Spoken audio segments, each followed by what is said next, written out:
Hello, everyone, and welcome you to TownHall Overwatch episode number 7. I'm Solid Jake. Today, we are back with Joshy, Spo, our first ever returning guest, and Dummy. Guys, welcome. Joshy, what's new?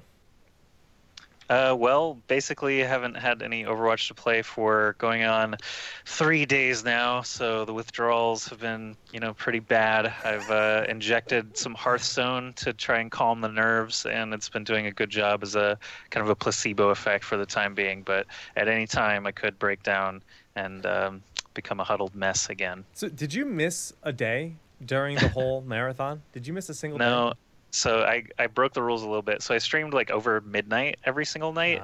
So one night I just didn't stream, and then the next night I was like, sweet, I didn't miss a day because I had, hours at the night and the morning of the adjoining days. So I didn't miss a day. So technically it was a marathon. Yeah, it was every single day in that case. I missed 1 or 2 nights though. Dedication, man, dedication. Yeah. All right, Spo, welcome back. What's new? I haven't been doing too much over the break. I've actually been going over a lot of the clips that I have recorded, scrims, matches, pubs, all that kind of stuff. Probably gonna make a montage before the game comes back. So that's been kind of invested in that. It's kind of cool. Oh, something cool. to do in the off time. Yeah. Awesome. Well, Dummy, welcome to the show for the first time. Very excited to have you here. Why don't you give everybody a bit of a insight to your background in the esports realm? All right, so I basically, for the most part, just played TF2, Team Fortress 2. I played it since release and had been playing for about 7-8 years. I finally quit the game last year, or like about a year and a half ago. I played on teams like Pandemic and Complexity, which did really, really well early on. I mean, I was on a lot of teams, but teams like Evil Geniuses, Check Six, Bro. Towards the end of my TF2 career, I played on Froyotech 4G, which is still a team in TF2 right now, and it's still the best in the world, or at least in contention for it. And yeah, I mean, eventually I just got kind of, I felt like I fulfilled what I wanted to do in TF2. I stopped playing it, and when Overwatch came out, I just made the switch over with Seagull, Enigma, and a few other TF2 players. So when you first heard about Overwatch, how interested were you? Were you hesitant? Were you immediately excited? Like, what was your first train of thought?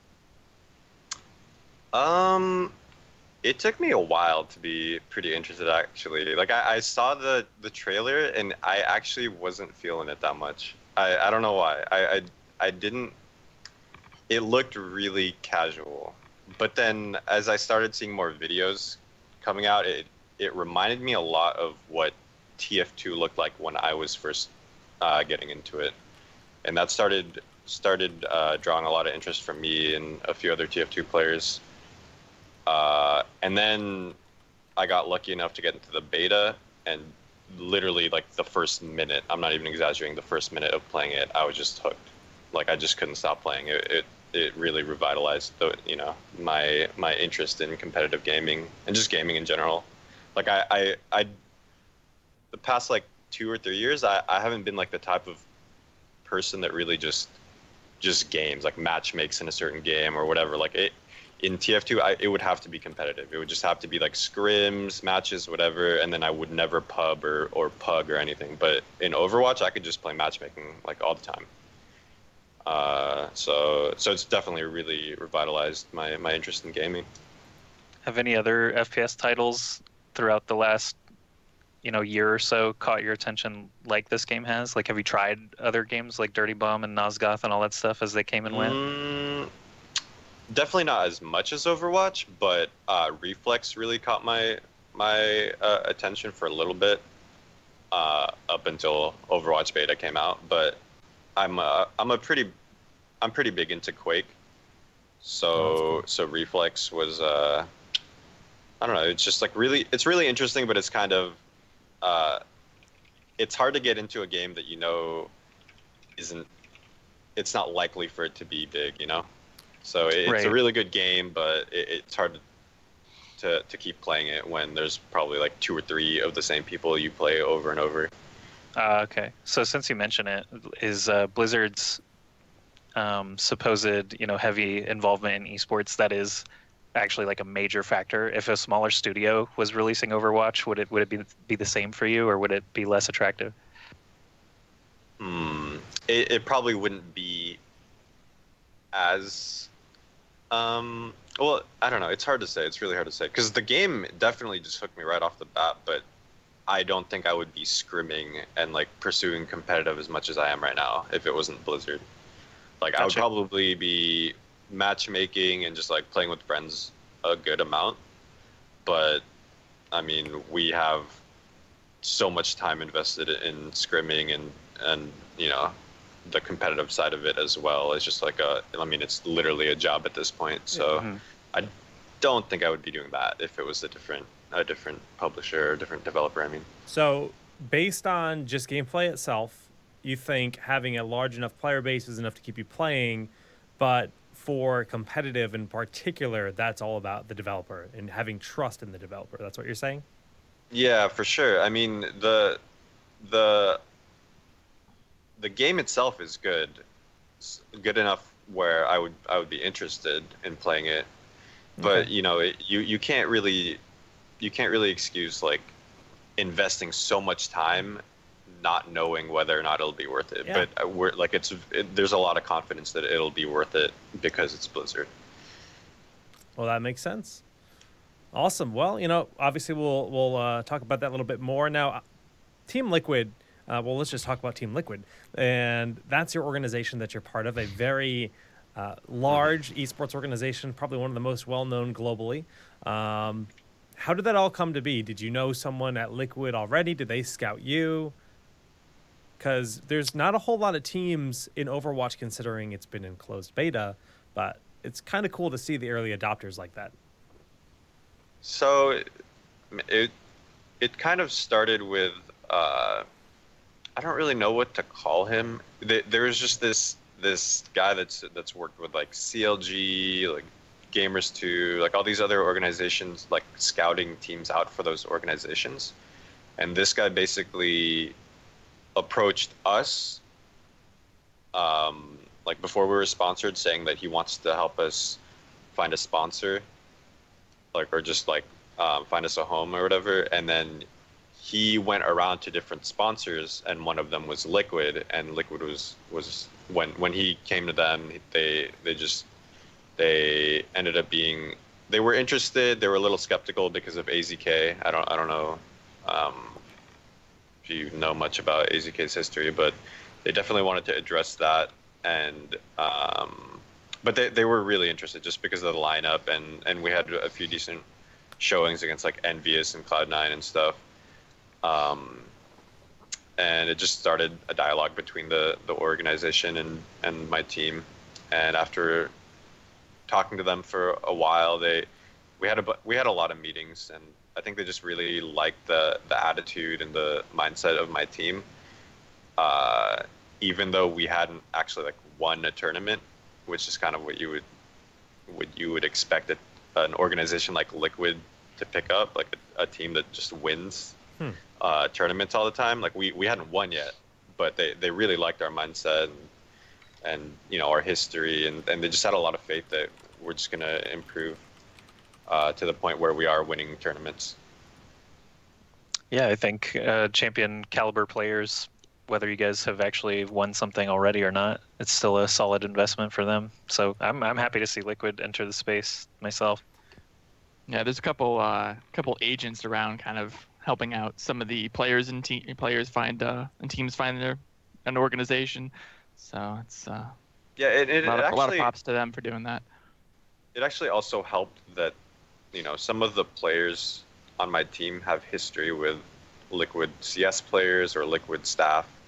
So the agent kind of linked us together. Like they started, or he started the dialogue between us and Liquid, but we also had people that we knew within the organization that Right. and that definitely helped. Very cool. Now I have a question for Spo. I must have missed this meme boat. What am I looking at? You talking about Twitch chat? The OW elevation. That's what he's looking at. That's various memes from the OW, man. Yeah. Just mashed together. We've got the sandpaper mouse.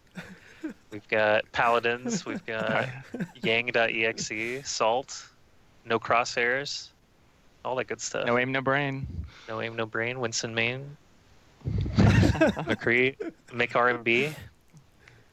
It's all there. It's just it's the album cover for I love it. Overwatch. Beautiful. That is a solid meme. Do we have credit for who made that? I did.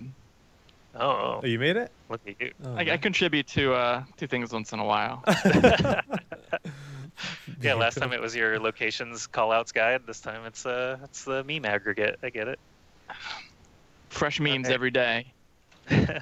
Hot off the presses. Like a produce vendor, you know? Yeah.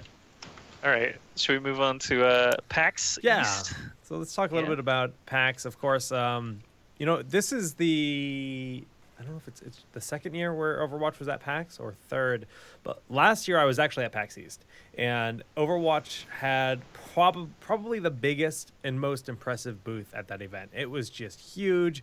It was new. It was flashy. It was the first time they had it at an event since the BlizzCon reveal, if I'm not mistaken. So I guess I'd confirm it was the first time it was there.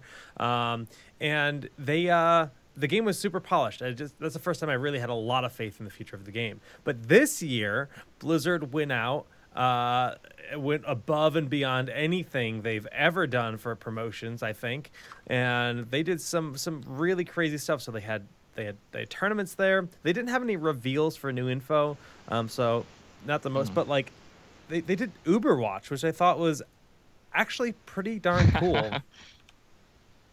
Did you guys? The Tracer Lambo. Yeah. Pretty neat. I think that's a very cost-effective marketing campaign because really you're just wrapping some cars. That stuff I've had to do that in previous work before. It's not very expensive. Really, it's just like car rental for the weekends and the wrapping you can take off immediately after the event. So I think it's actually a very money-conscious spend that actually did like a huge amount of promotion for them. I think that's a really good move by the marketing team. And then you had like known cosplayers like Vampy Bit Me playing Diva there. So that's, all in all, solid promotion. I think everyone at PAX East is already pretty hyped for Overwatch, maybe, but this is it's still really cool, and it is a good way to let everyone at home, remind them that Overwatch is coming soon with all the social media awareness that it got. Is pretty smart. I saw a tweet that the Overwatch, the 76 truck, apparently like rear-ended a car or something like that. So I could. I wonder if the driver, the 76 guy who was driving the vehicle, actually came in the car and was like, "Get off my lawn," or something like that. I don't think the cosplayers drove it. I really. No, the people. No, the Blizzard there were a employees couple of drove it drivers were actually cosplaying the characters from it too. Oh no. Yeah, so like the pro cosplayers they just did like the photo shoots and stuff, but the drivers were also in cosplay. Yeah. That's so funny. Tracer. Tracer immersion. driving a Lamborghini. That's awesome. Wow. Well, that was really cool. tournaments- The tournament had a fun aspect where some known players, Papa Smurf, let's see, Reaver, Slasher, I'm gonna forget everybody. Flame, Clampbach was on it. I don't remember everybody, but basically a super team of PAX East players went and competed in the Overwatch tournament, and they of course obliterated, did troll picks, all that stuff the first day, but on the second day, two of them actually did not show up at their match time, and the super team was disqualified. Oh no. So what was the prizes for that actually? but I read at some point that it was like Razor gear and stuff like that. It I'm was looking at the definitely tweet swag. now. It wasn't prizing. It just wasn't says money. it just says congratulations winners Team Dynamic, and I'm looking at this picture of Team Dynamic. I don't recognize anybody, but basically without the super team there, it was kind of anybody's game for who was going to win the open Overwatch event. But what do you guys think about those pro players trying to horn in on the first like open reg LAN tournament? First team to be DQ'd. That's an accomplishment. Right. Nice. I was so scared Slasher was going to be the first live event champion in North America. And he would never let that go. He would Of never course let not. that go. Yeah, we'd never be able to live that off. Like Artosis is the first Hearthstone BlizzCon champion, right? So Slasher would be the first like Overwatch LAN champion in North A America. dark era for NA esports. Right, dark times indeed. But yeah, I guess it was just an open tournament for swag. They did stream it. Get to see Fishsticks, ZP, Elohim, a couple others doing some casting in front of an audience of a couple hundred. So small, humble beginnings for this esport moving forward. Yeah. It was pretty cool to see. I think Jason Kaplan is there too, yeah? Yeah. Yeah. J Cap was That's right. Or if you want to be a meme king, call him Jeff Kaplan. He loves that. Use it. So no, this is a good sign though, because this was like a Blizzard sanctioned tournament at an event, and like I always compare things to Heroes, but when Heroes first launched, like they did stuff at PAX, but they didn't do tournaments. So the fact that they're coming out of the gates and doing promotional events for the game for fun at an event like PAX is really good. It's a really good sign for the support of this game as an esport, and I'm pumped. Anything else to note from PAX that we might have missed? Not really. Just some organized play and some cool promotion was pretty much it.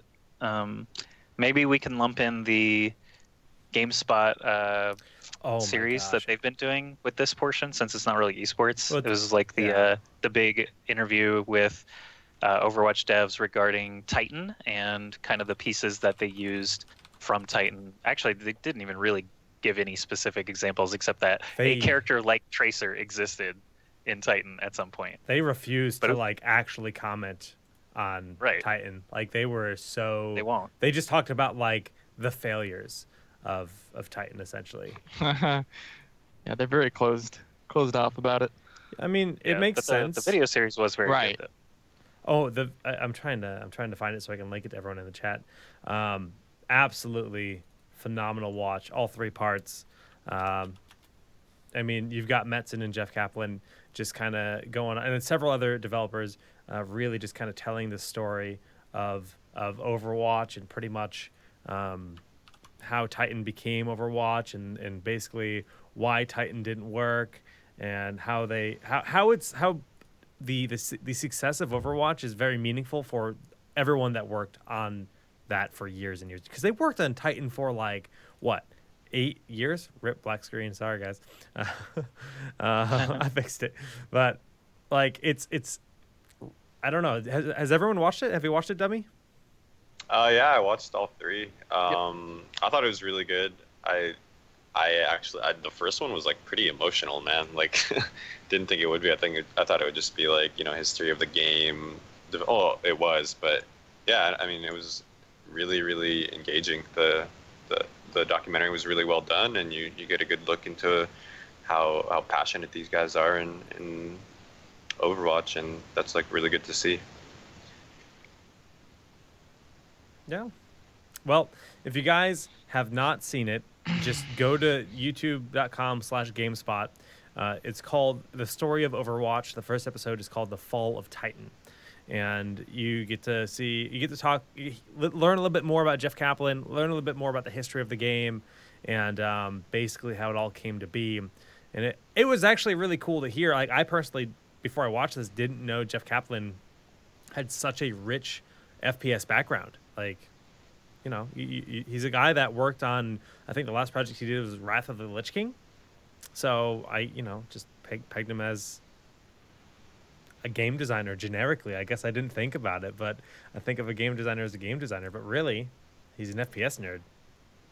You know what I actually did notice that I didn't notice the first time watching the video was when they had Jeff Kaplan up on screen and they had his name up there, they actually spelled his name wrong.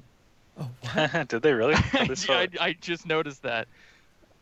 So, how is it spelled? Whoops. On the video? It's they spelled it Kaplin, not Oh, L-A-N. no. That's hilarious. Kaplan, quite an Kaplan. oversight. All right. Well, good job, GameSpot. We were praising you and called you blew out. it. Failed. Forbid. All right. At least I didn't misspell Absolute Metzen's name.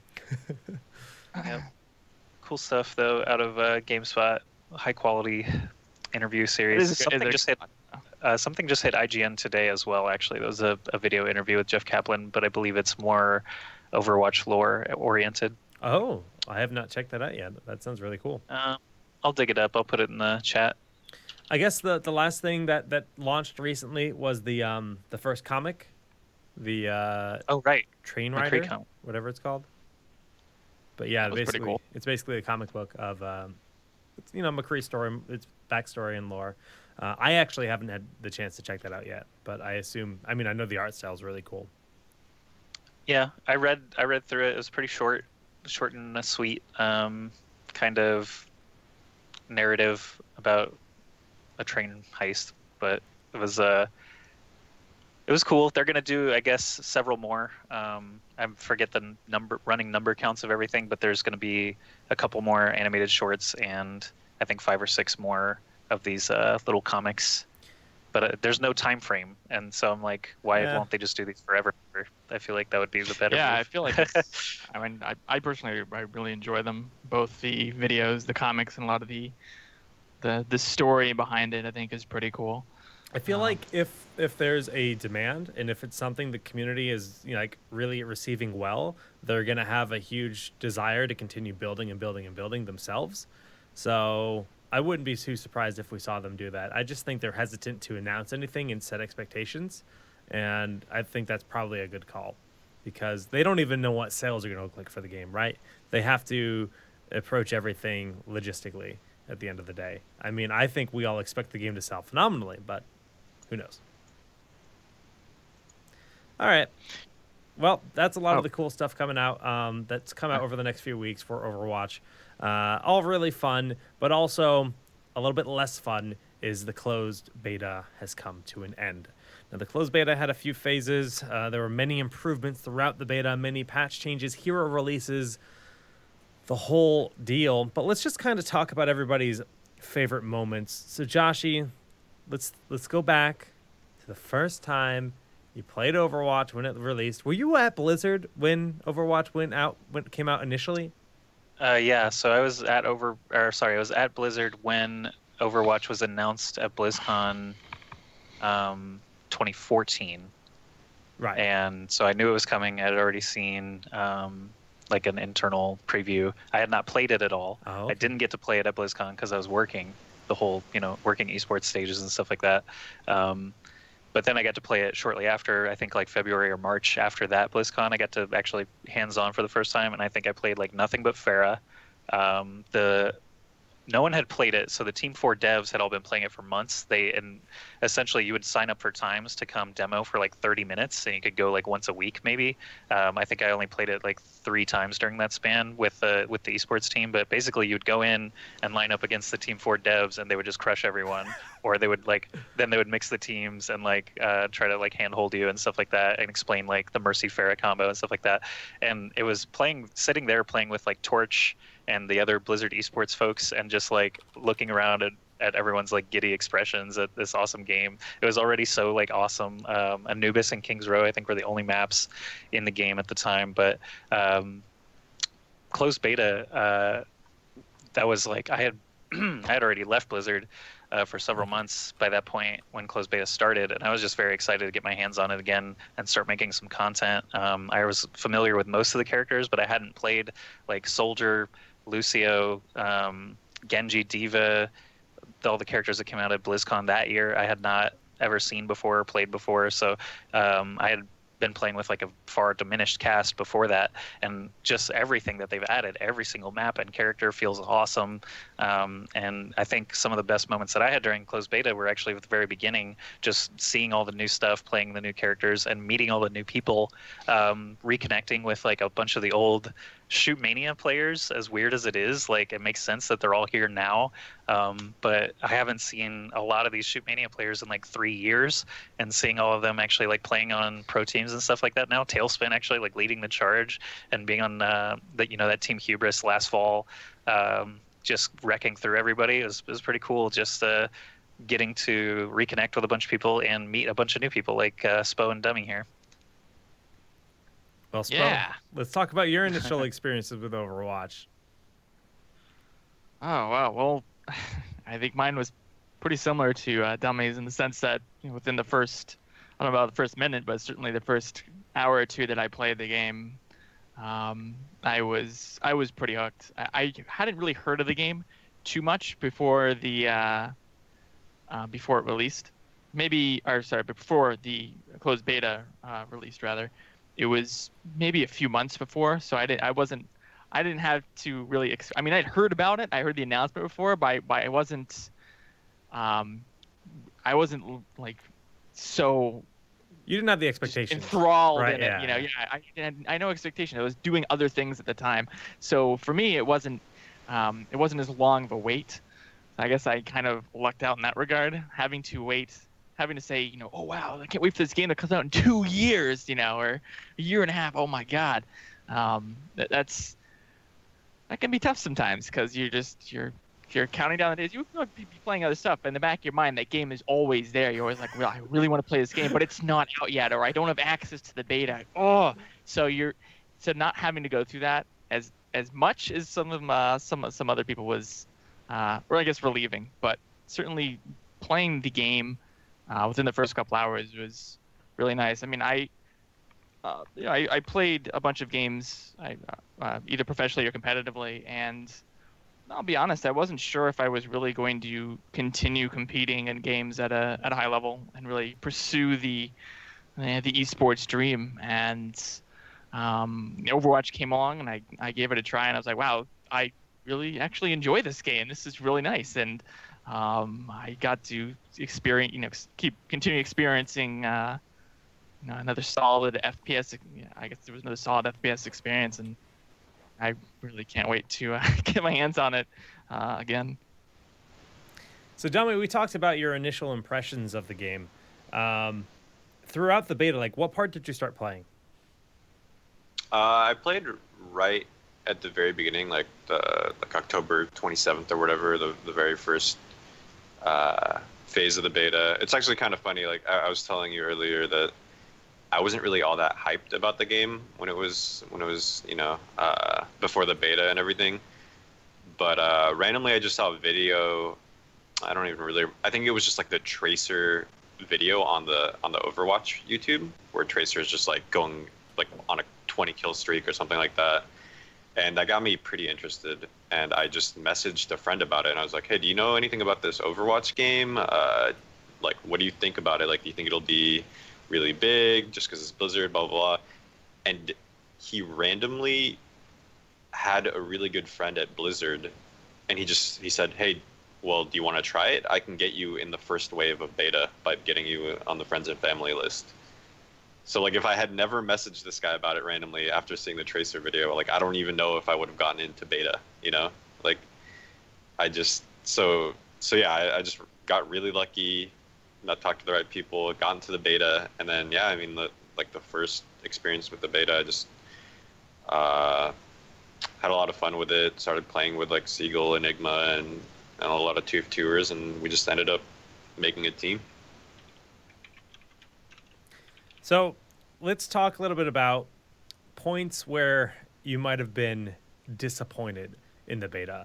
Was there ever like a patch or a moment or a time in the closed beta where you're like, oh no, I don't like where this is going? I'm curious if any of you had those feelings. I have a lot of it. I mean, like, while I really like the game, I'm really critical about it too. Like, there are definitely issues that are kind of depressing because I actually don't think they'd ever get fixed.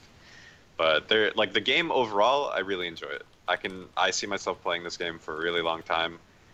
But there's things just like, I mean, the obvious one is just like Winston and like Hero Limits. Like those two kind of tie into each other. It's like Winston is like just overall a really, it's just not a fun dynamic to play against, but it's fine, I guess, if there's just one of them. But then when you see people spamming Winston, like two Winstons, it's just like, regardless of whether it makes sense on paper balance wise, like you could talk to Blizzard about it, and they'll just say like, well, there should be something that counters, Widowmaker or like this and that, like, but like on paper that makes sense, but is the dynamic fun? And I don't think it's fun. I don't think like having two Winstons like jump you while you're playing Widowmaker is fun. Like I think that's kind of like a poor like reaction to, or like a poor counter to Widow. Like if you want something to counter Widow, it should be other things, or like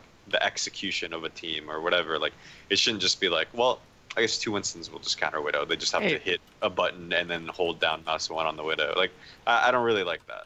At least you have it's grapple, 2v1. though. At Doesn't least you that got the free up- grappling hook to get away, though. What if you're Zenyatta and you can jump I like mean, the Winston? with the buffs to the Winston leap, like the lower cooldown, you should honestly never be kited by a Widow. That's fair. Like you will always be on that Widow as long as you make the approach correctly. As long as the initial leap is like a proper approach, properly executed, like you should never be kited by a Widow. Yeah, I think he was just making a joke about Zen because he plays Zenyatta and he has no recourse. He just dies or pops his ult. No, if you want to see And some then dies. top Winston play, I think Reaver from Cloud9 captures that essence Oh, yeah. very well. There's a video floating somewhere out there. It's more of a, it's not really Winston play, and more of like a cosplay, if anything, dude. More of a role play. 10 out of 10. Reaver should definitely cosplay at his first event as Winston. So you're advocate of 1 hero limit for pro level Maybe. play? I mean, there's a lot of other ways to address that issue that I just talked about. Like 1 hero limit is the first and obvious one. I kind of get why they wouldn't want to go there right away, just because it's like another. I don't want to say lazy option because it's not lazy, because it would be a good option, but you would want to explore other things before you commit to something, because once you put 1 hero limit, it's there for the rest of the game. Like the rest of time is just going to be 1 hero limit, where like if you find out like you can counter Winston by doing something else, but 1 hero limit already exists, it's just going to be too late, and that just I don't know, that might mess it up. I think part of the problem too is that you have such a limited, in a sense, a limited hero pool to pick from. So you don't have, there aren't as many options. For example, you were talking about Widowmaker earlier. There aren't as many options to deal with Widowmaker. You think of a game. Think of I obviously know it's not this game isn't a MOBA, but think about Legend of Dota, where you have many more characters. You have a lot more options to be able to deal with, or either counter or deal with some of these other characters. There aren't as many options, so you're a little bit more limited. But in if that your sense. team is limited, go ahead, dummy. I just think that's the way everyone's looking at it, is like, well, there's this hero to, like, there's not enough heroes, or like people are just too focused on the counter being a hero. I don't think the Widowmaker being countered has to be a hero. Like, yeah, there's only 20 heroes, but it's about execution. It's about what the team does, coordination. It shouldn't actually even matter what the hero is. It should matter what hero you're using and how you use it to counter it. Like you could maybe even counter Widow with like all 21 heroes, but in all different ways. And it shouldn't just be on paper, this is what counters Widow. It's black and white. Like it's just binary. Like this counters Widow, this counters the, like that's. I don't think that's a good dynamic at all. I partially agree. I think it's not as black and white. I think it's more of a combination of a few different things. Like, sure, hero swap can help. Swapping that Winston can definitely help. I mean, if you had the option, like I said earlier, is Zenyatta is not exactly a great pick against when the enemy team is a Widowmaker, but it doesn't mean that he can't be effective in some way. Sure, but I'm just saying there are some better picks. But you're right, it shouldn't be a thing where it's okay. It's only around the heroes. Heroes can be part of it, just as execution can be part of it too. The two combined can is a great way to be able to tackle those problems. So I hear we've had the discussion a few times already, so I've heard it from a lot of different angles. I think my primary concern for moving to 1 hero limit is just what's going to happen when we do that, and that is, I think what's going to happen is Reinhardt, Mercy, Lucio, Pharah, McCree, and then maybe 1 flex spot every single game forever until the end of time, until they balance them. And then once they balance them, for the best example I can come up with is the Tracer Genji debate, where Genji used to be the better Tracer. You would just have Genjis all the time because they had higher health, damage, mobility, all that. He got nerfed eventually. Now Tracer is the better alternative in most situations. The only thing she's missing really is the verticality. But like when it's single hero limit time, it's, tanks, healers that you have to have, and then maybe an option for your DPS. And I'm worried that it's just going to be super stale meta. We're going to see the same exact characters mirror matches all the time. And I feel like even with not having hero limits in the last few weeks, we've seen at least changes week to week. Right. 2 weeks is kind of the longest span that any comp has really like completely dominated, and that was like double Tracer, double Zen for a while. But then that, obviously changed as well. So I'm just worried about, I don't want it to become super stale if we do move to 1 hero limits, and I don't see how it could not become stale. That's a good point, but there shouldn't be a variety that's forced though. And that's kind of what it is. Like if they continuously change the game and like nerf this here, like it should be like organically, like there should be a variety or organically. And yeah, it might be a little stale at first, but I think eventually people will develop like for example, like King's Row, that standard comp you're talking about is going to be the standard comp on King's Row forever, and that's because of the map, just the map like architecture and everything. Until you get new heroes, maybe. Yeah, until you get new heroes. So like, even regardless of hero limits or whatever, or what even the meta is, like even during like the whole Genji Tracer for support meta, King's Row was still super standard comp, right? So like I think that just shows like comps are really more based around the map anyway, and they should just be making like changing up the maps, or like having a more of a variety of like map layouts and everything than anything. Like in Koth and King's Row, like all the other payload maps, the comps are completely different in those maps, regardless of whether or not you have like 1 hero limit or not. Right, and map and character variety are going to help in both those cases, though. Yeah, like that helps both ways, unless you get a character where it's like we have to run 6 of these to win every time. And then in that case, it's a balance issue for sure. But I just think without the hero limit, and I'm not even like really a strong advocate for 1 hero limit, but I just to play devil's advocate, like without 1 hero limit, you really in every meta have just been finding what the most powerful hero in that meta is, and then just spamming it. So like if Winston is really strong, you just use multiple Winstons. If McCree's really strong, you just use multiple McCree's. If Genji, like et cetera, like I think that's also a stale and like not fun dynamic. Yeah. It's tough because, like Joshy said, as soon as you restrict the limit, it's going to be Reinhardt every game, or Winston in some situations maybe. Like you're kind of restricted to having shield heroes. But down the road, if and when they add new heroes, I think that could be a compelling option, right? Say the roster is doubled. Say we have 8 tanks and 7 supports. Then the game's going to feel flexible enough to force those kind of restrictions, because the pool is large enough to have multiple Reinhardt-esque characters to fulfill that role on a push map. But I don't know, because I'm totally on board with you, Joshy. I mean, for a long time, I was all about that single hero limit, and if every single payload map you have to have Reinhardt, that's not interesting, right? That's boring, and you just have the one Reinhardt. But if you have the flexibility of not running Reinhardt because of double Winston and so on and so forth, that's a little bit more interesting. So who knows? Is double Winston really more interesting though than having to run Reinhardt? It's stylistic to that team. It might not be more interesting like on the surface, but then you start to get team styles, and then you start to get flavor for those teams, and you build storylines around that, and that becomes a little bit more interesting. That like this team is known for doing XYZ on this map, or busting out this thing at this point, and I would just hope the game would evolve to end up that way. Yeah, I think variety of characters is going to solve both again, because when you add a character, you're adding a different set of risk reward, you're adding a different set of counters, and you're adding a different set of synergies. So like right now, what was the strongest synergy that we saw? It was Genji, Tracer, Zenyatta, Symmetra. That's 4 characters that all synergize well together. The other slots could be whatever, or you could double up on them, and then that was your team. Once a new character comes in, like you said, like a new tank, for example, that could have totally different counters. Like obviously Probably not going to be something that counters Widow. Probably be more ground-based because Winston and D.Va already exist. I don't know, but essentially everything, every new addition, maps, modes, characters are all going to help alleviate this. Yeah, I agree.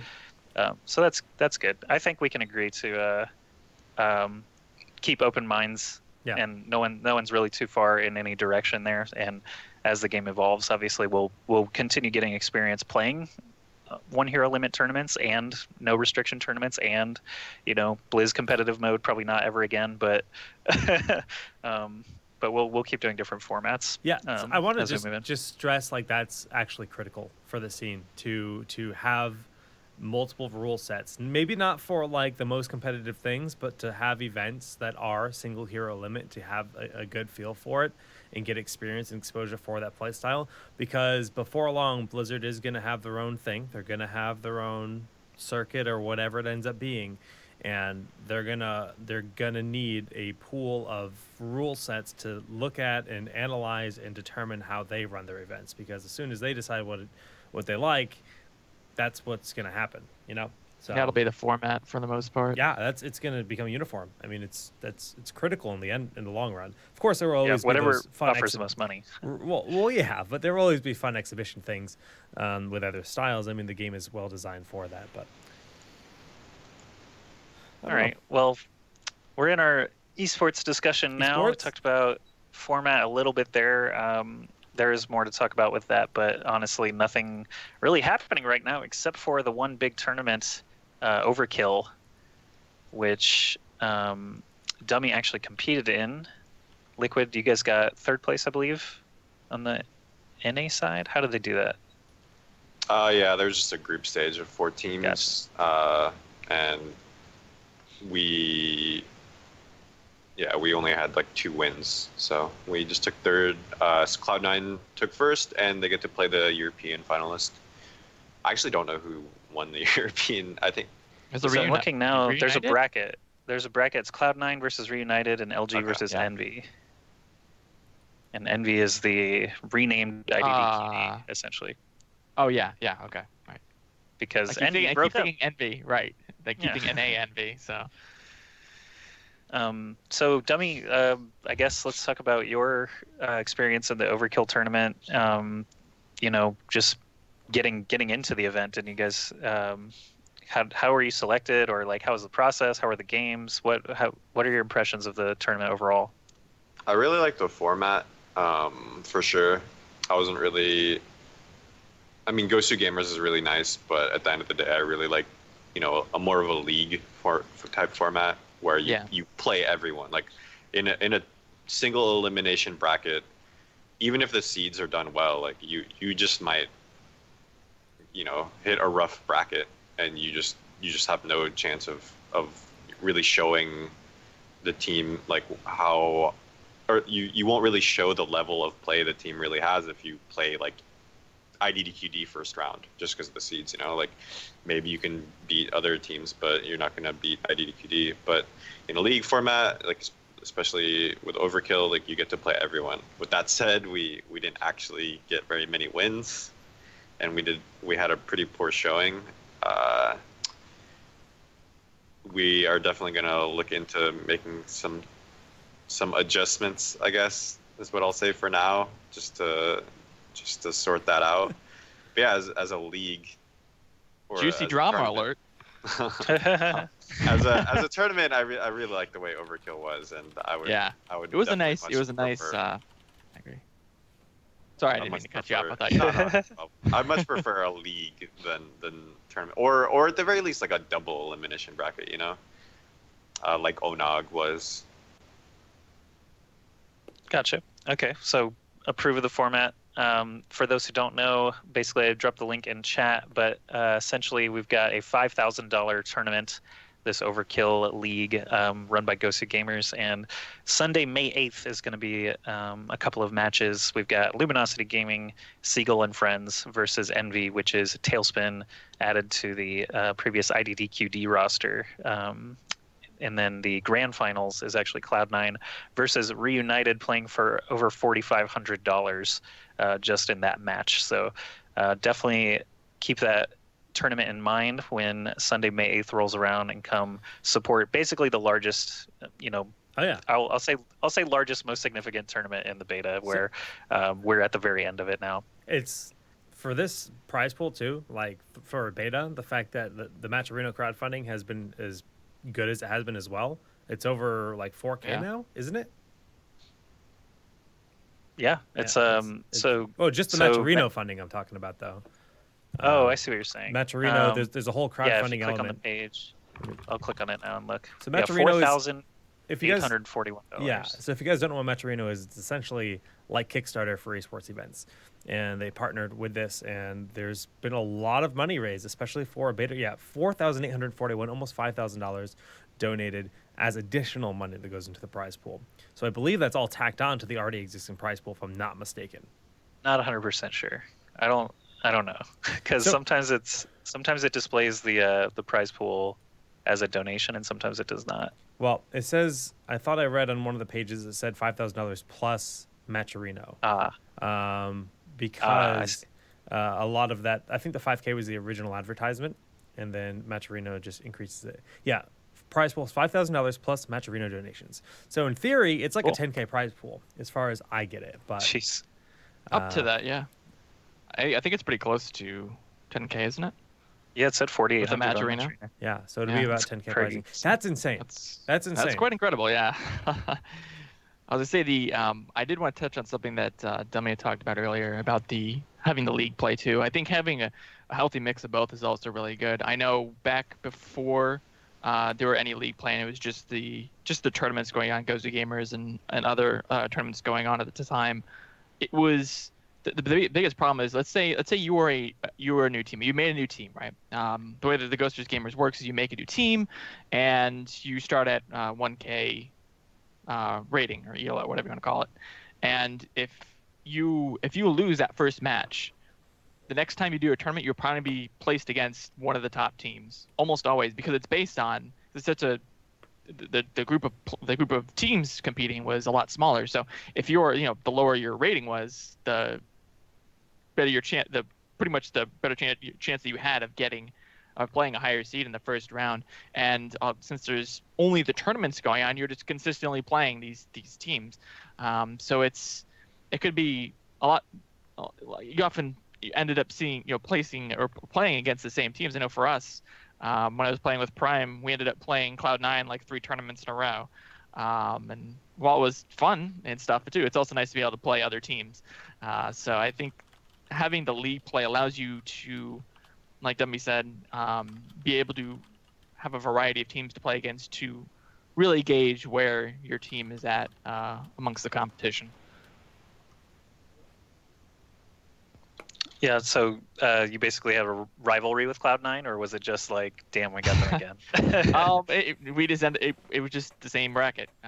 We had, I think at the time, Envy, when they were still, when it was still Cool Matt and Tailspin and those guys, I think they were the top seed for a while, and then so they ended up being the first seed. I really don't know. No, Cloud9 was the top seed. That's why. Because we were the fourth seed in A for a while, and so we ended up playing Cloud9, which is the number 1 seed. So every time we got to the semifinals, we would always play them because first seed plays fourth seed, and second seed plays third seed. So you're always playing the same team at the same point. So it was just like we just consistently played them in the semifinals. I mean, that's an issue with beta too, and a limited player pool. Yeah. I mean, as soon as the game launches and there's open qualifiers, it's that'll all fix itself. It's the same way with Heroes when it was in beta. Like every event looked the same. Yeah.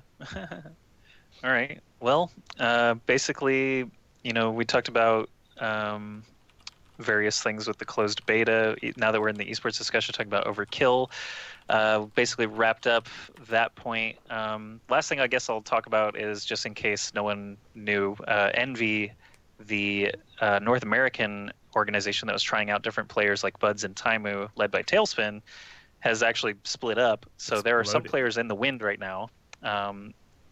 Tailspin actually stayed on with Envy and helped sign the team previously known as IDDQD. So basically, Envy is now a European org with one NA player, and that's Tailspin. Taimu is back on Envy, so that roster right now is Internet Hulk, Chips, Harry Hook, and Coco, remaining from IDDQD. And then Taimu is back on the team from a long time ago, and Tailspin is their sixth. So that team looks entirely different. I haven't actually seen them play together yet. I'm very excited to see how they'll do in that Overkill tournament. In other news, Mendo Kasai and Tuvik are on a team called Maidong now, and Maidong actually did win a tournament already over Reunited in an EU event. So Tuvik and Mendo still doing lots of work in Europe. Actually, Mendo's not on that team. Nope. Yeah. Do we get some Anymore. news? Okay, so Mendo's already off that train as well. So maybe the 17-year-old is the issue after all. So I wanted to ask if you've talked to Tailspin about what ping is like for the team collectively, because that's always an issue, right? When you have players from multiple regions and then they have to pick a server to play on. Like right now, I believe Overwatch just has the single server in West Coast, but as the game launches, there better be regional servers, and I'd imagine that's a bit complex because I'm suffering from ping PTSD right now, guys. I think there is an East Coast There's server. there's East servers. What? There's East servers. I've been on Brazil Yeah. servers. Brazil, as well. Singapore. Is there any way to check? Do you know how to check? You can hit Yeah, your just ping. seeing your ping Control and Shift like R. just Hey, using I like got 300 MS. Well, just But his using ping like is messed up. processes of elimination. Like if someone in the server has 10 ping, then you know it's like near that. Like so Right. if I have like 100 ping or something, and then my East Coast teammate has 10 ping, then we just know it's an East server. Not really know exactly where, but yeah. Yeah, Jake's ping is messed up, so he can't. He has no idea. He's just screwed. It's always like Comcast 250 for the win. plus. Yeah. Ever so since I there's moved to there's this house, I'm so sad. when you have Americas selected, you can actually get West Coast, East Coast. I don't believe there's one in Chicago. Someone said it one time, but I'm pretty sure it was just an East Coast server. probably Singapore, Brazil, and Australia. You can hit all those from the Americas Yeah. selection. Chicago could be the East Coast. A lot of times, Maybe. Chicago is considered East Coast. Which is- Singapore, definitely America region. Yeah, Singapore. The first time I hit the Singapore server, I was just like, "What? How this is that's all right?" that's a In Blizzard scrims, thing. Yeah. In scrims, when But- you make a server in a lobby, like we've gotten Brazilian servers, Oh, even no. though, like, and we just have to keep restarting it until you That- get a normal server. That actually It's so happened in the Overkill League too. I remember yeah. this. Who was it? It was Envy and LG. Yeah, they got it like 8 or And 9 they- times in a row. Yeah, and they got rid of Weird. the Brazilian caster, but it still just Yeah. kept going to Brazil. Oh, no, that- That's funny. But to answer your question, no, I have not talked to Tailspin about how the ping works out. It's kind of weird. Like playing with high ping in Overwatch is different than some other games. Like you tend to get punished more. Your shots all still land generally, but like you get punished a lot more when you're not just mashing your defensive cooldowns all the time. You die when you think you threw your flashbang, or you think you did your rewind, or you think Right. you did your deflect. You're just dead more often. So if Tailspin can be kept up by teammates, maybe it'll be okay as a DPSer. I don't know. That's Now, who gonna do be you rough think though. this- It's still like Oh, sorry, go ahead. It poses the question of like, are they immediately investing in a team house? Like, what's the plan for that? Because playing cross region it's always a challenge. Who do you think it affects the most? That's it.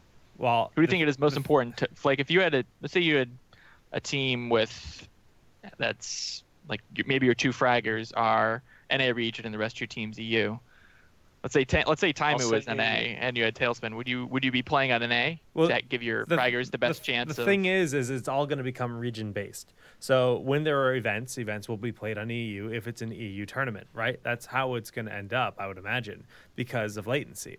There's the European server. So he's going to be forced to play on European servers since his team is at a majority EU. There will be rules set in stone that say if your team is this, 4 out of 6, you're EU, you're playing in EU events and you're restricted to EU events, especially when it comes to official Blizzard events. That's how it works with Heroes, their only other team-based game. I was about You're restricted to your region. So basically, he's always going to be at a disadvantage being on an EU team unless he relocates, right?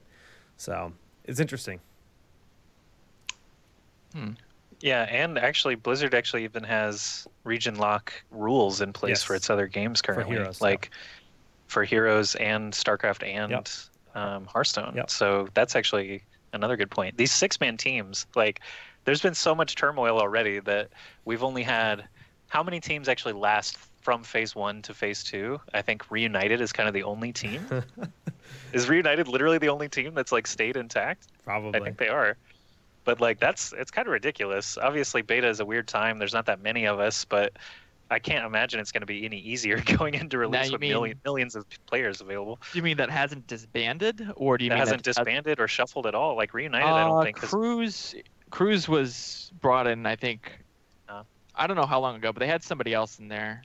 They pretty much had their same core though. Yeah, I wouldn't consider them. I wouldn't consider them like they've only shifted one player, though. Yeah, they've been consistent since beta 1. For sure. It's a nice advantage for them too, because they're riding into this open beta at a very, very high level. So that's good for them. The consistency, momentum is like all so important, and it's so hard with 6 players. Like, Dummy, what do you think about just the team sizes in this game? I mean, I don't think it's really like the team size. I think it's just the stakes are really high and people are really desperate to improve. I think it's just kind of it's kind of flawed logic though. I think it really hurts more than helps to just keep shuffling over and over. People just want an instant like improvement, an instant upgrade, but really you have a game like this, there's so much coordination involved, teamwork, chemistry. I don't know, like obviously with a certain lineup of 6 players you might have a ceiling that you can't ever improve past, and then in that case then you would want to change the lineup a little bit. But I think a lot of people are just really quick to give up on a lineup, and that's because the stakes are really high. People know a lot of like the plans Blizzard has, and like the future of Overwatch behind the scenes, and they just really want to make sure they're in a position to be a part of all that. I think Dummy makes a really good point here. It's you can't just expect instant gratification as soon as you put a team together and say, oh yeah, well if you don't get first place, then this team sucks. Like you really have to be able to stick it through for a while and really assess, what your strengths, weaknesses are as a team, where you need to improve, if you can improve, and really, it takes some time, and it's the growing pains of going through a new team, and players have to be able to deal with that. It's true. I'm actually curious. Now, we were talking about the team size, and I want to know what comms sound like for a 6-person game with a lot of chaos, a lot of action. Is it kind of like just call based? You guys like utilize that guide that that was you that made that guide, right? Yeah. What? Oh, right. The whole like. Do you use Spo's call out guide? No. I mean, I don't know. Not anything. I've just never seen it, actually. I didn't know about that. We just, as a team, one of the first things we did was go in a map or go on all the maps and just name things. Totally. You use Spo's guide. Would have saved you the whole day. I know some teams that have used, some of it, or they might say, oh yeah, we use some of them and we've developed some of our own stuff, and the idea was just to help people. Just give them a starting platform, but yeah, I expect all kind of teams to make all their own kind of call outs and stuff too. It's pretty overwhelming though, because the maps are so intricate, like way more than any other game. So you actually have to name like 100 things on each map. Like it's because there's 10. Yeah, or like we started trying to use terms from different games that we came from, like CS, TF2, and whatever, just to transfer over. And then we realized it's like for example on King's Row, the first like the high ground that like Widows or like Soldier 76s will hold on defense on the first point. We call that heaven, and then we realized like there's like 10 things you can call heaven on that map. Yeah. Like, so there's actually like 3 things. I'm not even like kidding. There's 3 things we call heaven on different sections of the map. Like it's just like because they're just you just like run out of things to That's call. true. You're never really playing more than one portion of the map at one time, so Yeah. it's So the all first right. section there's a heaven, the second section there's a heaven, and then the third section there's a heaven. Yeah, I call every sniper arch, like Anubis has and Dorado has. I just say arch every time for all those, and it works pretty well. Yeah. There's a few like cafe is always. There's always a fucking cafe. There's always a statue. Yep. There's always a.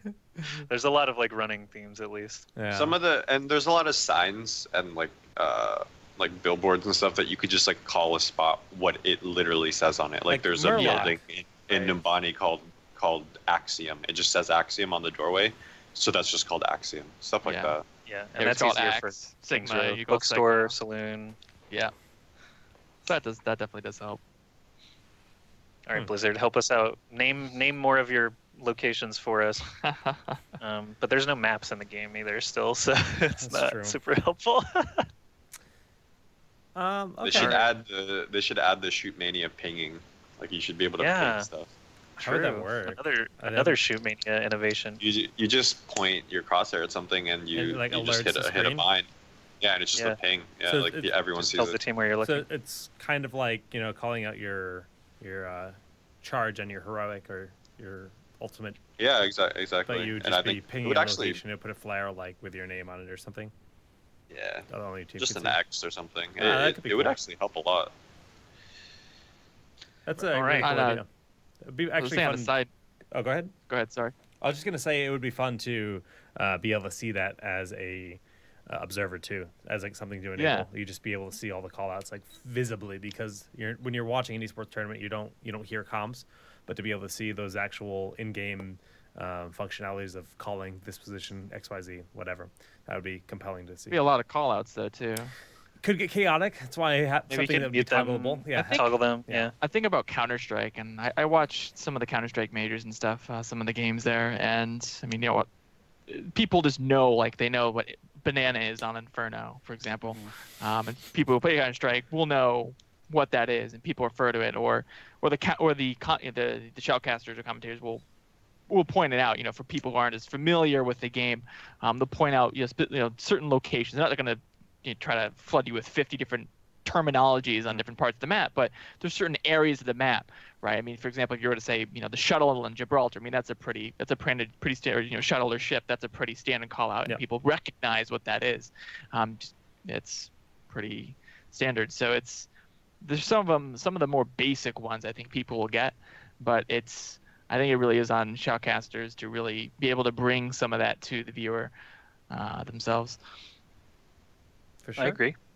Yeah, the reason that's so important too is because if that doesn't happen, like every single team is just gonna have a different call. So like if you Yeah. have any team shuffling or anything, like you join a new team, you're just not gonna have any idea what they're talking about. If they Yeah. just have completely different calls. Like there needs to be a way where, it's kind of streamlined in some way.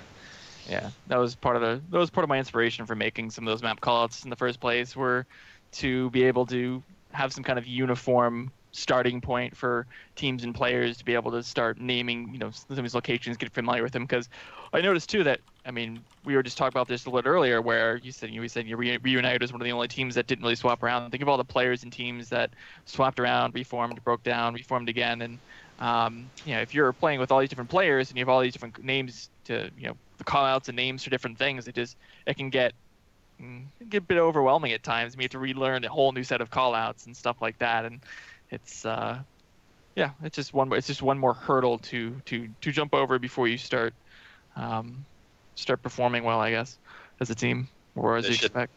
They should add. They're never gonna do this, but they should add like a radar / mini map in this game. That would help so much too.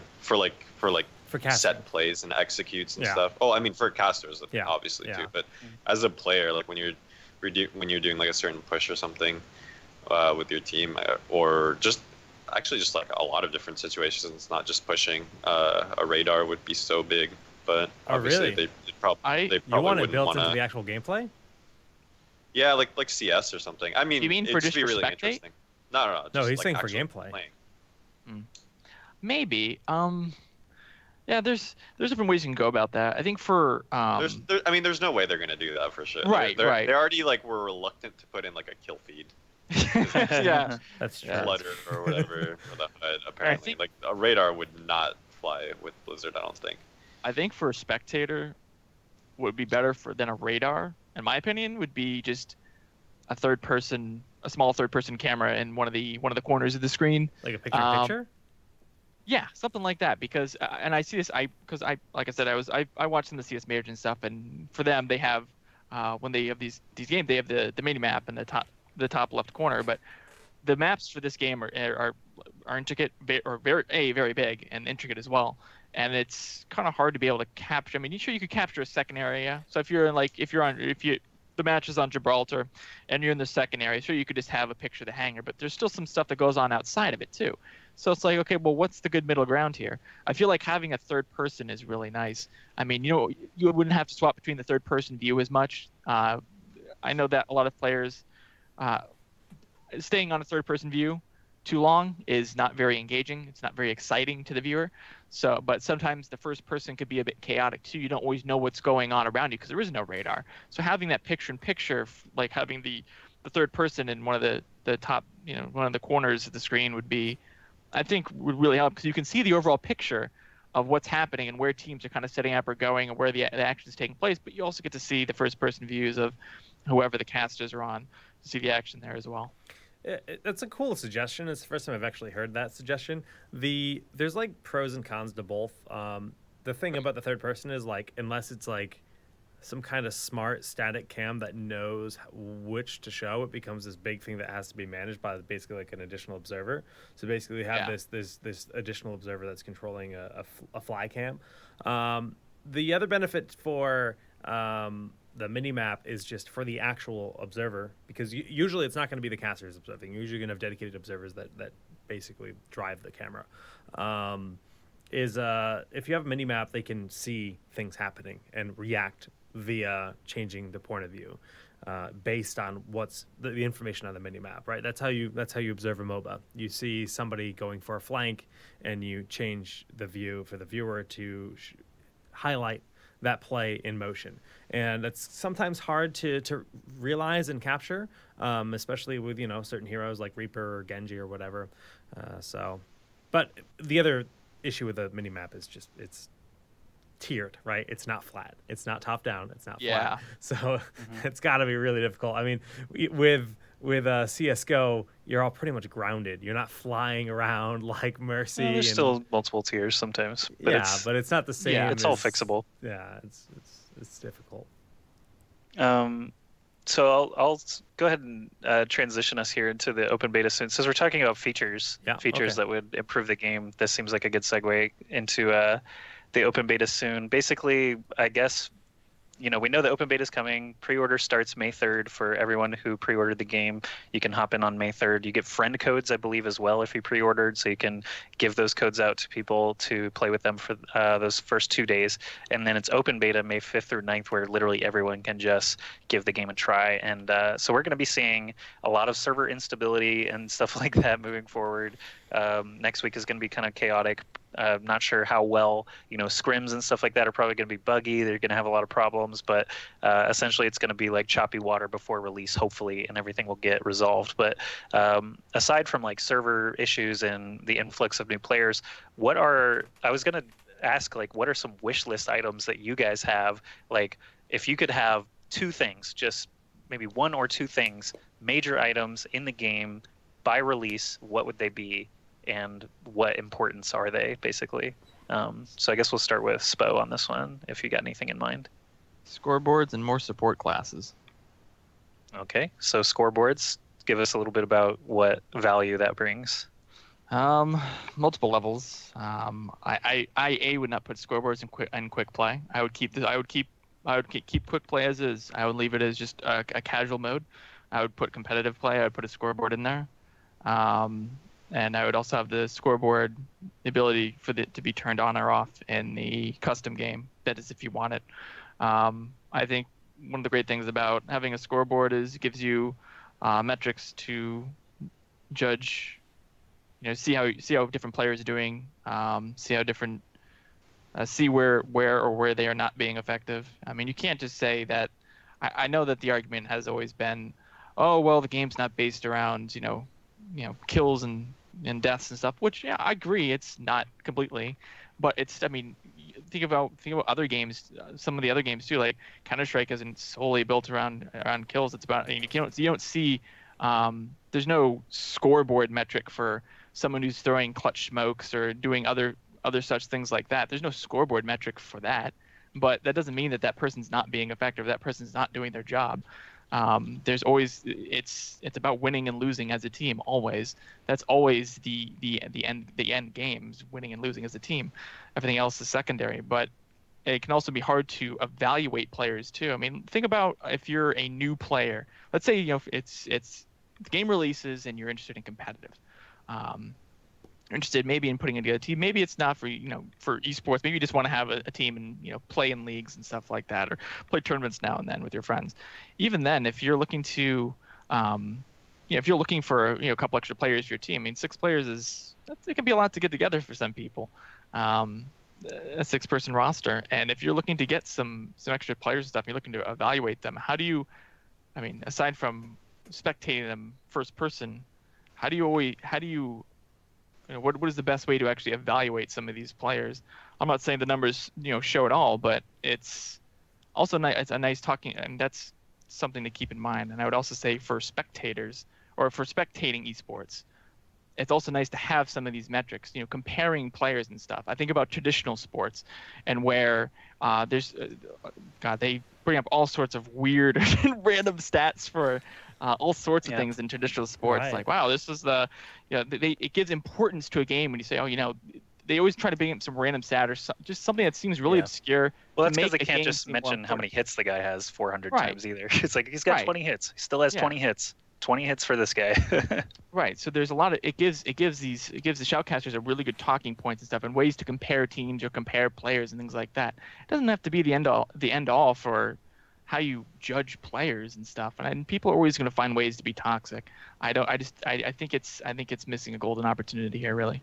I mean, just to harp on that one point for esports, 100%. Like having stats for esports is so critical. It's insane. To be able to say, like, this is the record of Widowmaker headshots in a game, and that record was broken in a game, that's a cool, compelling stat, and it really sells that player played absurdly well. And Blizzard does a good job with stats. Like do. World of Warcraft keeps every damage and squirrel that you've ever killed, like, in a stat page.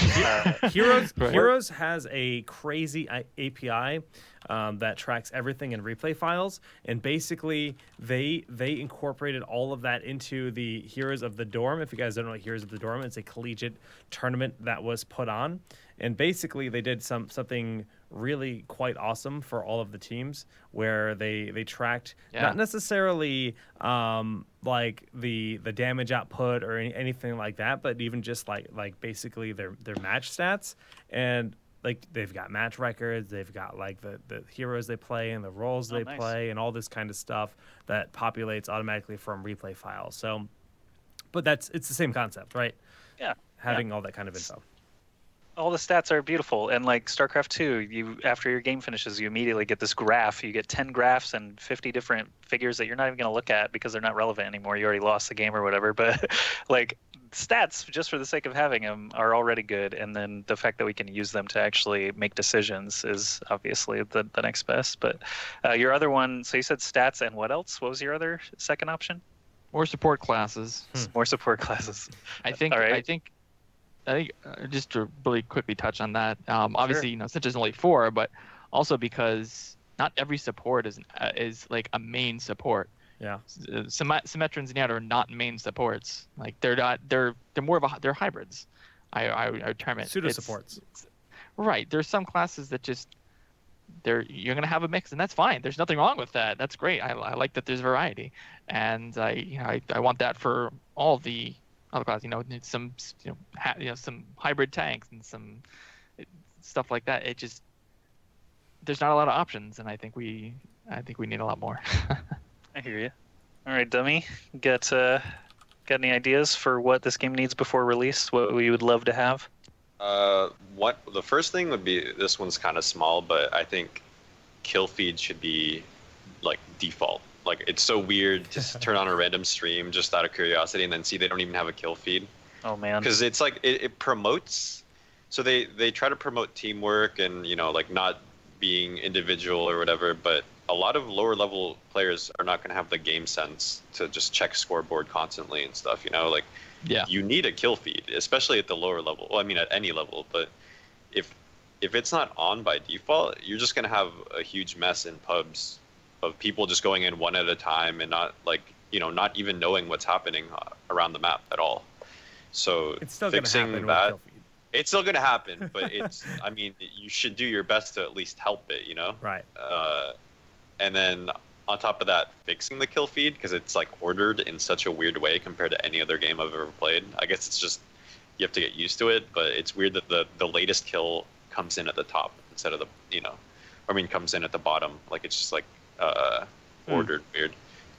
But anyway, like so that's just like a small one. It's not like a huge deal, but I'm just gonna like echo Spo here and talk about stats because Sure. it's actually I think that it leads to more toxicity not having stats. Like because people don't actually know what's happening. Like people don't know like you can join a pub and just go absolutely insane on Widowmaker, like on attack or something, right? Like just getting 3-4 picks every single push, just absolutely dominating, doing like 2,000 damage a minute, which is like really high. And then people will yell at you for being sniper on attack. Yeah. Like people will not even realize that like they're really just like executing or approaching the push completely wrong. They won't attribute it to anything else. They don't see that you're going ham. They probably don't even have a kill feed because it's not on, so they don't see that you're getting like 4 kills. They don't see that you're like 50 killing blows and 0 deaths. They don't see that you're like 2,000 damage per minute. So they just see that you're a sniper and they're like, that must be the problem. And to make matters worse, there's a tracer on your team that gets a 4K with the bomb and gets player of the game, and then you don't even get an accolade. So nobody even knows you did anything that amazing. So you're just kind of screwed. It's Wow, even sucky. It must be trash. You It's even have no sucky with idea. playing with friends. Yeah, you have no idea, and this is for like you can ask Enigma from Luminosity, you can probably ask like Reaver from Cloud9, like they will say the same thing. You go sniper in a quick match, like a ranked game, and if you're solo queue and you're just straight up carrying, like not to sound egotistical, but if you're just dominating the game, not a single player on your team will notice for some reason, and they will actually complain that you're Widow. They will be like, "Why are you Widow on attack? Why are you Widow?" Like when like you could like point out like 20 things that's going wrong in the team, but you just can't say it because you just sound like you just look like a bitter like random pub star. You know what I mean? Like you can't speak, and plus you're like on you're on like a sponsored team. You can't just like say something that's just like super petty. But like it's like you want to tell these people like I'm literally like killing like 4 or 5 people every single time we push. There's other things going wrong, like pay attention to what's happening, but really they're just paying attention to the fact that you're Widow, and in their mind Widow shouldn't be played on attack for some reason. It doesn't And make maybe they sense. don't have their kill feeds on. Whatever they're dying to is the problem, right? That's why. It's because if they're dying to the Pharah and they hit tab and they see Widows on their team, they're like, this Widow's garbage, I died to a Pharah. Like that happens all the time, where it's like, someone deal with this sniper. It's like, I just killed the sniper 4 times. She happened to get you once. Now I'm the bad guy. Like stuff like that happens, and you can't just hit tab and be like, oh, sniper's actually doing fine. Or Hanzo, I feel is like even more egregious for attacking Hanzos. I have no idea what they're doing. They could be doing so much damage, and if they're not lighting up the kill feed because they just happen to not be killing blows, I have no idea. And even if I'm playing with friends, I have to ask constantly, like, hey, how's Hanzo going for you? Hey, are you actually doing anything? I have no idea, because like I see a dragon ult whiff and I'm like, all right, we're doing nothing with this Hanzo. But he could be topping damage. I have no idea. If I could just hit tab and know that would be so much more comforting. Then I would see, okay, I'm a problem. I need to switch. So yeah, like that. that's a big part of it. Like people need to know if they're the problem. Like it sounds like really, really mean, but like if you don't have stats to see that you're just considerably like contributing considerably less than your teammates, it's actually way more toxic because you will never learn that way. You will actually never know that like maybe you're just like failing miserably on fair or something. You need to work on things, and instead you're just attributing the loss to just completely irrelevant things like, oh, it must be this person or that person. Like I have a really good friend that was a professional like Heroes of New Earth player, and I'm really bad at Han, right? So when we would play, he would play on a low rated account, and he would just play mid and just absolutely dominate, and people would still yell at him if we lost. Like they'd be like, "Oh, mid didn't do this, mid didn't do that, mid didn't." Like they will just always find something to blame, and we shouldn't be helping these, or we shouldn't be preventing these people from getting the information they need to like obviously at the end of the day, they might still be toxic no matter what, but we shouldn't be helping them by just like completely removing scoreboards and stats and everything, and making sure that they don't know at all that someone is doing really well and they shouldn't be blaming that person. I like it. One game that I did play where stats made a huge difference for me was League of Legends when I was first learning to play, because you get post-game stats and even in graph form, it's so easy to see like, oh, my damage should be in line with this other AP mid, but I'm like maybe half as much damage or something like that when I'm learning to play.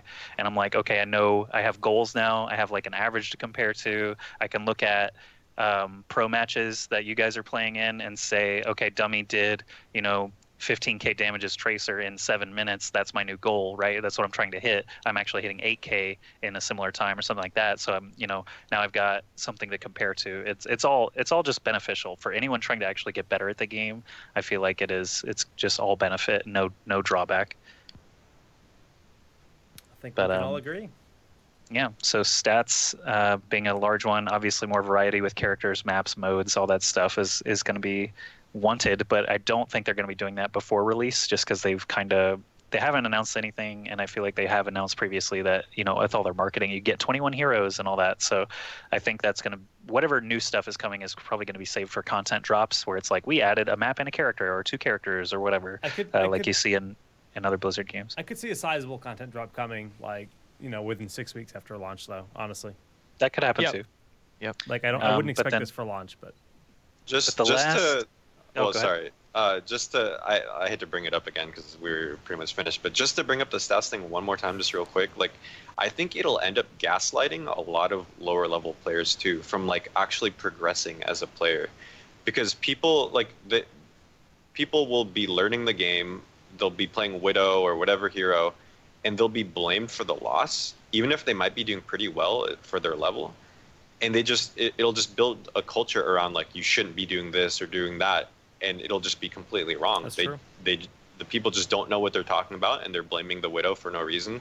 And this player that's like up and coming or like just learning the game, he's gonna think like, oh, he's gonna be gaslighted. He's just gonna think, oh, maybe he's right. Maybe I'm bringing the team down by playing Widow. Maybe he never plays Widow again on attack, and maybe he was getting really good at Widow on attack.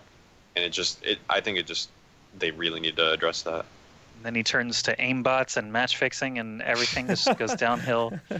Drugs. It was all because he couldn't see his stats. Yep. I knew it. Yep. See, Blizzard, you're going to make kids start buying Adderall illegally. So we want stats, new stuff, and the last big feature I think that we can all agree on is replays. They've got the makings of it, the very beginning building blocks, by having kind of local data storage for your highlights. That I'm assuming is going to turn into exportable highlights, where you can have maybe a file type that you can share with other people, like check out this highlight or that highlight, this play of the game or that. Right now, and then eventually that leads to a full replay, right? So it only saves your replays of your play session, right? Like basically all your play games, and then it those Overwatch that goes away. For highlights. Right. Huh. But essentially, I think the pieces are there for them, and I think that we don't have to worry about replays. I think replays are very, very high on their feature list and have been for a while. So they've mentioned League of Legends still doesn't have replays. Overwatch will have them before League. I didn't know League didn't have replays. That's actually insane. League replays are a third-party program called LoL Replays. Now, that content creators even use. Hearthstone doesn't have replays though. But That's true. Heroes and Star 2 both, but that's the same engine. But Hearthstone does not. So that's cool. I mean, I think that's a huge resource for everything. I mean, Spo, you were talking about making a montage, and you had to basically use shadow play to record all of these matches and all these things, Yeah. and basically save gigs and gigs of data worth of gameplay, which you then have to sort Yeah. through. But if you had replay files that you could name, you could easily just pop in, capture that one moment that you remember, easy peasy, done. And it'll look so much better too, Yeah, because different you angles, can actually whatever. you can fly through it. You can get the angle you want on the play. You can cut to transitional shots where maybe you get the first person where you get a couple kills, and then it swaps to your guy like doing the slow mo of Oh yeah, meleeing somebody, kicking somebody in the face or whatever. the bullet There's time. yeah, those the slow mos and stuff. Like, there's so many different things you can do, that really just make some of these montages look really nice and really professional. And even from a perspective of Studying esports. yeah, esports. Like, if you're doing, if someone made a sick play and then let's say the enemy team wipes and you have like a little bit of time, swap to replay for 8 seconds or something. Show the clutch point in that play. Like, oh yeah, Dummy got this sick triple dead eye or whatever right here, and then he turned around and just domed the Pharaoh right behind him. 2 shots, like, just Well, there's that, but then show there's the clutch plays. studying your scrims too, right? If Liquid just played against C9 and they're like, all right, how did C9 dismantle us at that point so effectively? Right. They go back, they rewatch the replay, they analyze the situation, and they say, okay, what if we do this instead? So there's a million benefits to replays. There really is. Yeah. Yeah, it helps new players watch tournament replays. So maybe this is just me, but like every game, again, it's like I immediately go to what are the best players doing stats wise and strategy wise, and I'm going to emulate it so that maybe I find something new from there, but there's no reason to like do all this work myself and try and figure it out. When I have replays here, I can just watch and learn. It's true, man.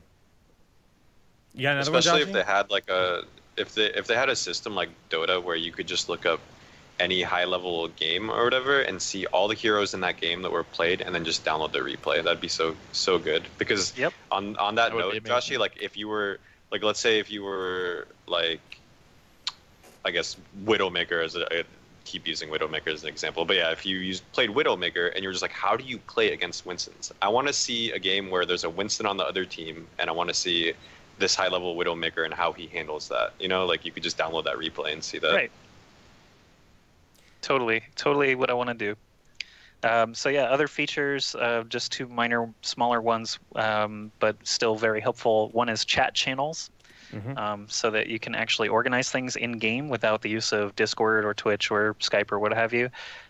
Chat channels in game are very beneficial for pretty much every game, so you can organize things. And then the last would be a clan or a group system like they have in Diablo and StarCraft. I think those are generally well accepted, and I know a lot of clans and groups and things like that, especially in Diablo, play together a lot. I feel like it's just really good. It's almost like social media in the game, but chat channels and having like a home or like somewhere you log in and you can actually expect to see people that they don't have to have, you don't have to have all of them on your friends list. Even you can just pop in, meet some new people, and go from there. I feel like all that it does help with the social experience. It doesn't feel like you're just logging in and you're alone, and that's something that StarCraft 2 kind of suffered from for a while before they got all that figured out. It builds communities. Yeah, I was about to mention that. Echoes of StarCraft 2.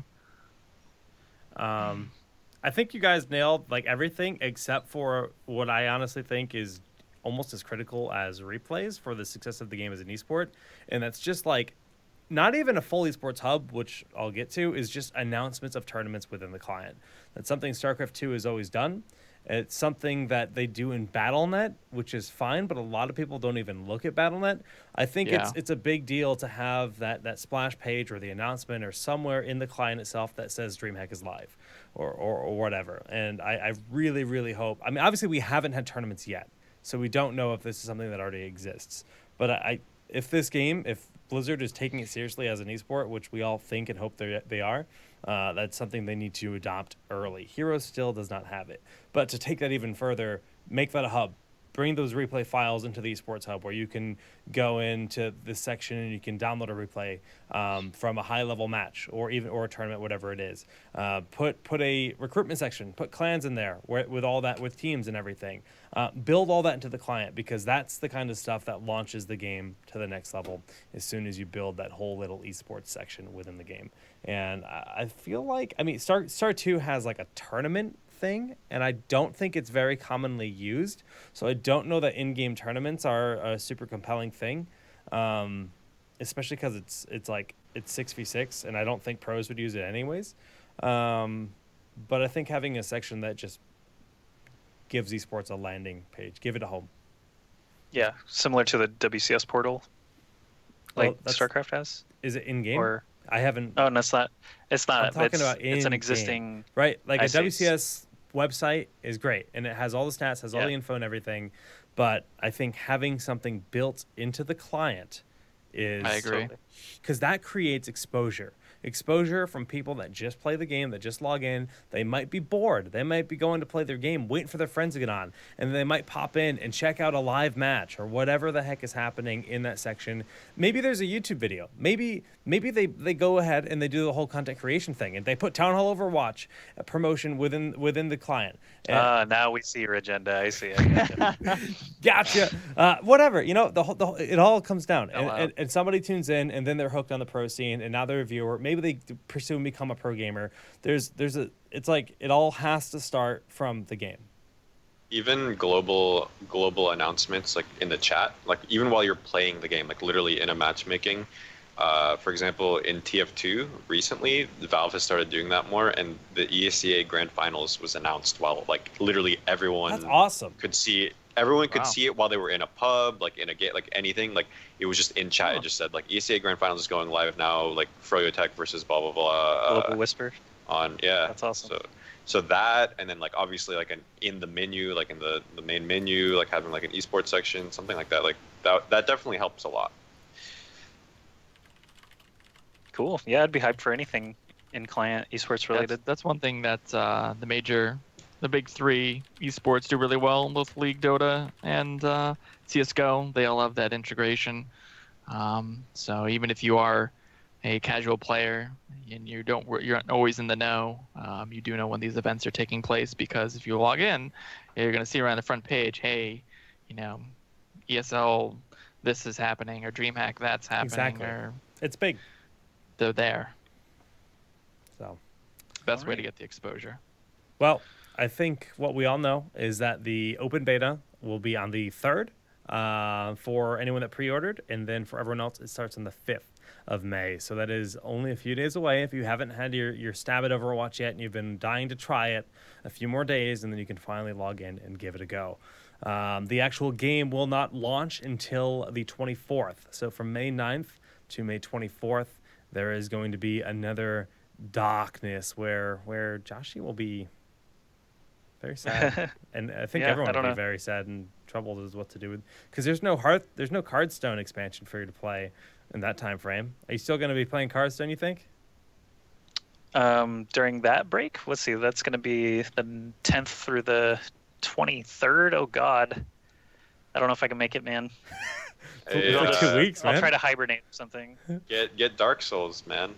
Dark Play Souls. some Dark Souls is 3. like the complete opposite of what I want to do in a video game. Right? I actually been playing Hearthstone, and I'll probably play some Heroes. I got the Battleborn early access, so it's so nice. small though. It's like fucking 30 people in there. I can't queue up ever with anyone, so I You don't can know. always take it easy and play some Stardew Valley too. Oh, Stardew don't Valley. get me started. That game. Please don't get Jake started. We won't see him again. No, I've already started playing Stardew. I'm Okay. addicted. My life Well, is then I'm real. proud of you for making it to work today. Yeah, right. Dude, it's fun, but I think I've been turned off a little bit now that I own a house, because my real life is just turning into real life Stardew. Like, oh, now I have to do all these chores in real life and not in a game. Nope. Terrific. It's legitimately my fiance's grandfather's farm. Like, that's pretty much Oh, where okay. I live. Like, and it's you go. overrun. So, but well, very cool. Obviously, the open beta or the closed beta has been a phenomenal experience. Open betas across the week. Across the week is not a term, but we're gonna go with it. And I'm pumped to see what happens. There's a lot of cool stuff the game could still use. There's a lot of cool heroes that could really make a splash on just the gameplay itself. And I'm excited, man, for the future. You're muted, Joshy, bro. Oh, I'm muted. Yes, I am. Maybe we should just move on For the to shout outs from our guests, Spo and Dummy. We can talk about where to find you guys, what's coming up, any sponsor shout outs you'd like to do. We'll start with Spo first. Yeah, we got this beautiful interface that Solid Jake has set up here that has the Twitch and Twitter down below. So, yeah, check those out, I guess. Working with anyone? Playing with anyone? Something in the works. Not ready to announce it yet, though. Okay. For our audio listeners, it's Twitch at Spo TV and on Twitter at Team Spo. And also that. Thank you. Just in case. All right, Dummy. Shout out to C9 Grego, Frisco from my team, Zoid, Foe, Kusta, just like all the people I've been playing games with lately. Shout out to Team Liquid, of course, for supporting my team. And follow me on Twitter, at Liquid Dummy. Oh, and excellent. Thanks for having me, guys. Oh, thanks for coming on. Do you stream often? I've started to stream. So when beta comes back and then on release, I'll be streaming on Twitch TV/Dummy Olsen. Awesome. Cool. All right. Well, for me, just ask Joshy all over the internets, and I'll be streaming some Hearthstone later this evening, maybe Battleborn, as I've hit that point in the Hearthstone ladder where you don't just win every game, so it's actually become boring again. But I'll be around playing some various games until open beta or May 3rd. We'll be back with some Overwatch. Yeah. All right. Well, for me, Solid Jake GG on everything. It's good to be back with the show. Obviously, during the lulls, obviously we'll have our open beta period. We'll have plenty to talk about with that. But with the whole 2-week break, we'll figure out what's going to happen with the show during that time period. Because if there's literally nothing happening, I don't know if we can force a show. It's just kind of the problems with the game that's not launched yet. But obviously, once we get launched, the show will go full speed ahead with this time slot that we are at today. It's going to be Thursdays at 4 p.m. Eastern and 1 p.m. Pacific. That way, it's a good time zone for Europe. We can get we can get guests from Europe and guests from NA. And of course, if you can't watch it live, well, the VOD is always going to be up that evening. Big shout out to my sponsor, Asus Republic of Gamers. They really make it so whenever I'm traveling for tournaments, the show will always be running. And actually, it's completely replaced my home setup. The most frustrating thing in the world is the fact that this computer runs Overwatch at like 120 FPS, and I came home to a new house where I have like 250 ping, and I absolutely cannot play the game, and it's the worst thing ever. So, what a tease. What's the opposite of a shout out? A shout in. A call out? A shout in? Call out to Comcast. Fix my Overwatch ping, please. Fix my Overwatch ping. But we'll see if it's better when it does come back. Thanks so much for tuning in, everyone. Thanks so much for coming on, Dummy, Spo, Joshy. It was a really fun episode.